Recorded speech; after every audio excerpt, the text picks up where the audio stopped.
Now, there are a lot of different explanations of why some people are in poverty.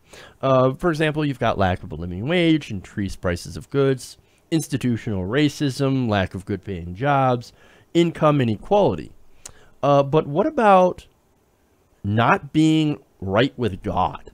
What do you see as the deepest systemic causes of generational poverty in San Antonio? Now, I'll go ahead and put it out there that to me, it's broken people, you know, people not being in relationship with their creator, and therefore not being in good relationship with their families and their communities, and you know, not being productive members of society. So, I mean, I think that's the ultimate answer. That's not something that I work on from my position as mayor of the community, though I try to be an example.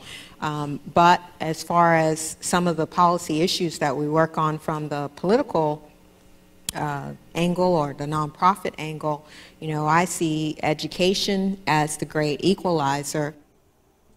Okay, so obviously I've got some issues with this, right? So basically what she said there is, hey man, if you're not right with God, well, then you're going to be poor. Okay, well, I have a question. How come some of the poorest areas of the countries happen to be some of the most religious? Now, look, I'm not saying being religious predisposes you from being poor, nor does it cause you to be poor.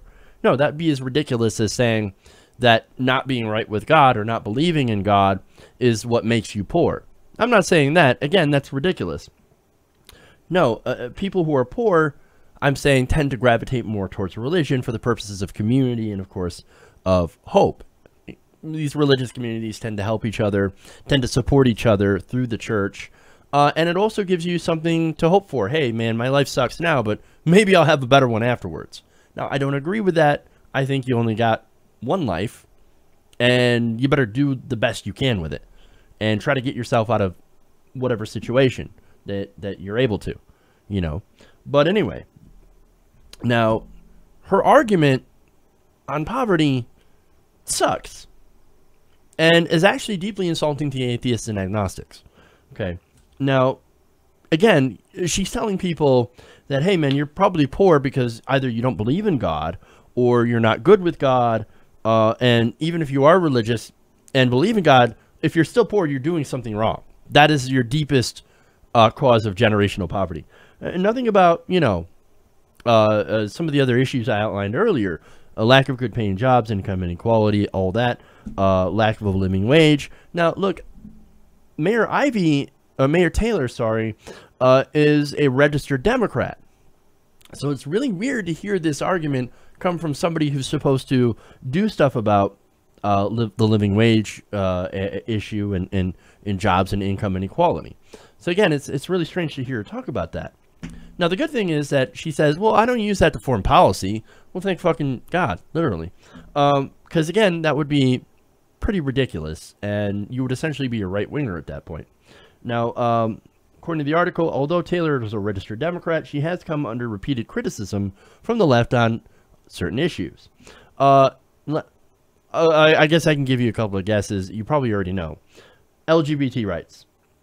In 2013, Taylor voted against protections for the LGBT community, which may have led to her being heckled at a vigil for the victims of the Orlando nightclub massacre. Now, she says, despite denigrating atheists, Taylor said there were people of many faiths living in San Antonio, and that diversity was a strength of the city. However, apparently there seems to be some diversity that she does not like, as far as when it comes to religious diversity. If you're an atheist, you're poor, and you deserve it. That's what I get from it. And maybe I'm being too harsh on her, but that's what I got from that. Now, thankfully, she said, well, look, education I still think is a great equalizer. She's actually right about that.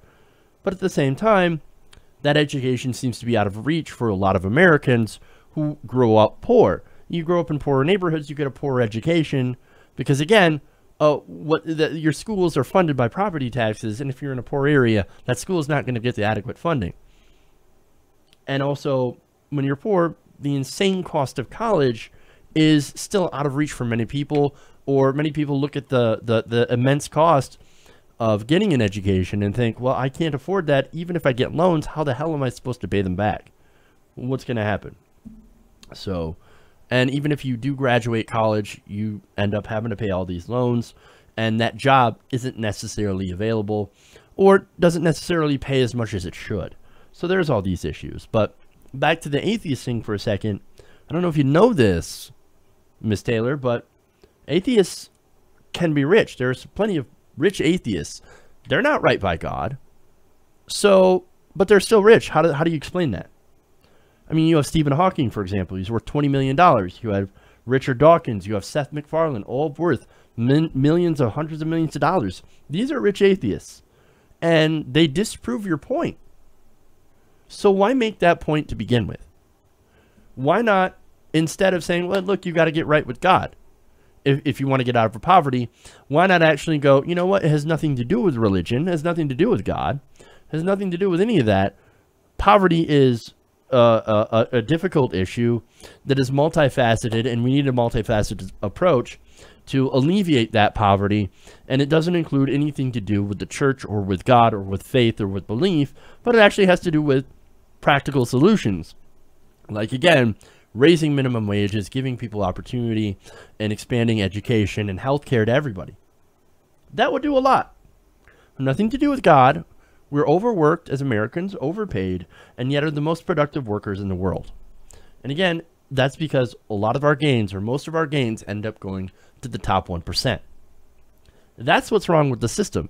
Maybe instead of talking about religion, even if you're a religious person, and I have no issue with that, go ahead and believe what you want. You're a born-again Christian. Great for you.